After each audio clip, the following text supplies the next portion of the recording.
Hi friends, welcome to with you Sivaram channel. இன்றைக்கி வெண்டைக்காய் மோர் குழம்பு தான் எப்படி செய்கிறதுன்னு பார்க்க போகிறோம். முதல் முறையாக நம்ம சேனலை பார்க்குறீங்க அப்படின்னா மறக்காமல் நம்ம சேனலை சப்ஸ்கிரைப் பண்ணுங்கள், பெல் பட்டனையும் கிளிக் பண்ணிவிடுங்க. வெண்டைக்காய் வச்சு இந்த மாதிரி மோர் குழம்பு செஞ்சு பாருங்கள். டேஸ்ட் வந்து ரொம்ப சூப்பராக இருக்கும். யாருமே பிடிக்கலன்னு சொல்ல மாட்டாங்க. ட்ரை பண்ணி பாருங்கள். வாங்க எப்படி செய்கிறதுன்னு பார்க்கலாம். 1 டீஸ்பூன் கடலைப்பருப்பு, 1 டீஸ்பூன் துவரம்பருப்பு, 1 டீஸ்பூன் பச்சரிசி. இதை நல்லா கழுகிட்டு ஒரு அரை மணி நேரம் ஊற வச்சிடலாம்.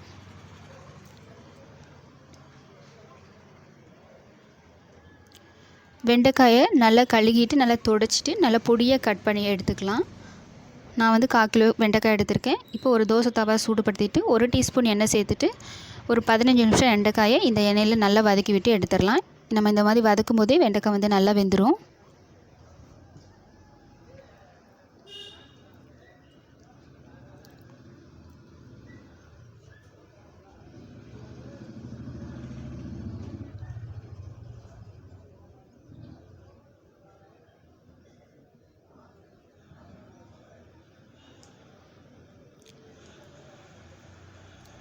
வெண்டைக்காய் நல்லா வதக்கியாச்சு. இப்போ 2 பாக்கெட் 10 ரூபா பாக்கெட் தயிர் வந்து எடுத்துக்கலாம்.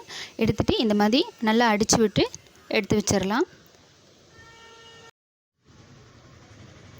நம்ம ஊற வச்சுருக்க கடலைப்பருப்பு, பச்சரிசி இதெல்லாம் சேர்த்துட்டு ஒரு மிக்ஸி ஜாருக்கு மாற்றிட்டு காரத்துக்கு தகுந்த மாதிரி பச்சை மிளகா, 2 டீஸ்பூன் தேங்காய், ஒரு சின்னதாக இஞ்சி துண்டு அதை நல்லா நைஸாக அடிச்சுட்டு நம்ம கலந்து வச்சுருக்க தயிரோடு இதை சேர்த்து கலந்து மிக்ஸ் பண்ணி வச்சிடலாம். ஒரு கடாயை சூடுபடுத்திட்டு 2 டீஸ்பூன் ஆயில், 1 டீஸ்பூன் கடுகு, 1/4 டீஸ்பூன் உளுந்தம்பருப்பு, ஒரு 5-6 வெந்தயம், வரமிளகா 2, கருவேப்பிலை கொஞ்சம் இதெல்லாம் சேர்த்துட்டு நல்லா பொரிய விட்டுட்டு 5-6 சின்ன வெங்காயம், கொஞ்சமாக பெருங்காயத்தூள்,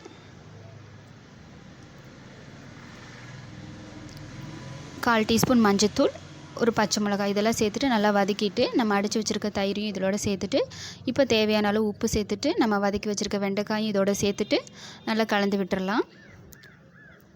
இப்போ கொஞ்சமாக கொத்தமல்லி தழை சேர்த்துட்டு அதையும் நல்லா கலந்து விட்டுட்டு நல்லா நுரக்கட்டி வர அளவுக்கு லோ ஃப்ளேம்லேயே வச்சு மீடியம் ஃப்ளேம்லேயே வச்சு நல்லா சூடுபடுத்திக்கோங்க. நல்லா நுரக்கட்டி வரும்போது ஸ்டவ் ஆஃப் பண்ணிடலாம். மோர் குழம்பு வந்து கொதிக்கக்கூடாது.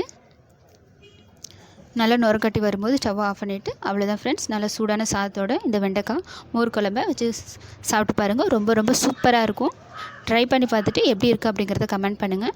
வீடியோ பிடிச்சிருந்தால் லைக் பண்ணுங்கள், ஷேர் பண்ணுங்கள், மறக்காமல் நம்ம சேனலை சப்ஸ்கிரைப் பண்ணுங்கள். தேங்க்யூ ஃபார் வாட்சிங்.